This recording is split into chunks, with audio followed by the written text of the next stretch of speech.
you guys are actually in luck. I'm on holidays. In fact, I live a holiday because I make so much money through my All own right, business. and we are back. All right, everybody. It's been really great reading all those campfire stories that you guys have been posting. I know that lots can come up when we're dealing with looking at value and money and doing things like selling our thing that we put our heart and soul into. Yep. So today we're going to dive into finding our true value and what that means.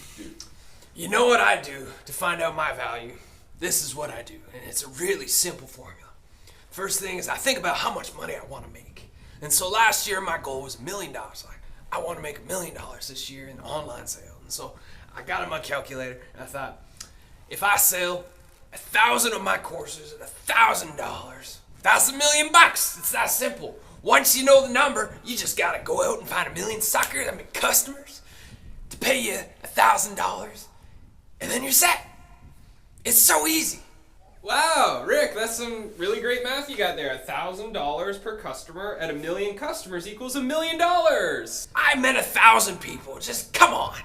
You know what I meant, right? 1,000 people, $1,000, $1 million. Oh, all right, Rick. Yeah. Thanks for sharing, but that's just not really what we're talking about here. But it does raise a good point, or actually a Red flag. Red flag. So let's move forward. Basically, the way we see it, there's two kinds of value, right? There's false value, and there's true value. So let's start by diving into false value. And that false value breaks down into 3 types of false value.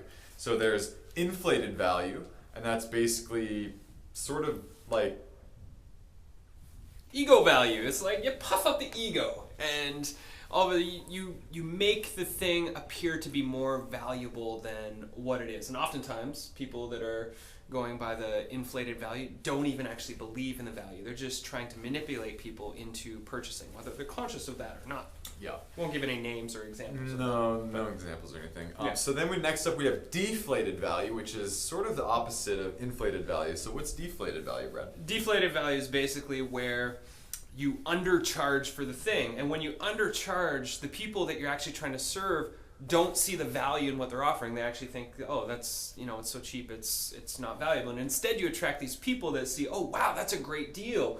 And when you have something that's a good deal, you attract people looking for a good deal. And oftentimes those types of clients can be a big energy zapper. All I care is that people pull out the credit card and pay me money. That's what really counts. Yep, that's very obvious, Rick. Okay. So then the third type of false value is comparative value. What's comparative value, Bradley? Basically when you charge what everybody else charges because you believe that's all you can make, or it's just kind of the standard of what everybody charges, and you want to go in that box so you don't look different. Yep. So you're not valuing yourself based on the value of what you're creating. You're basing your value by comparing yourself to others, and that is just a bunch of hooey nonsense. Baloney. Yeah. Big bologna sandwich. And so what is true value then? So basically, here's our little math equation.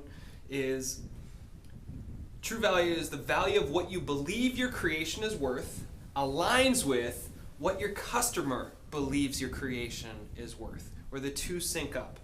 And so when true value is present, basically the exchange that happens is an exchange of gratitude, that they're happy and you're happy.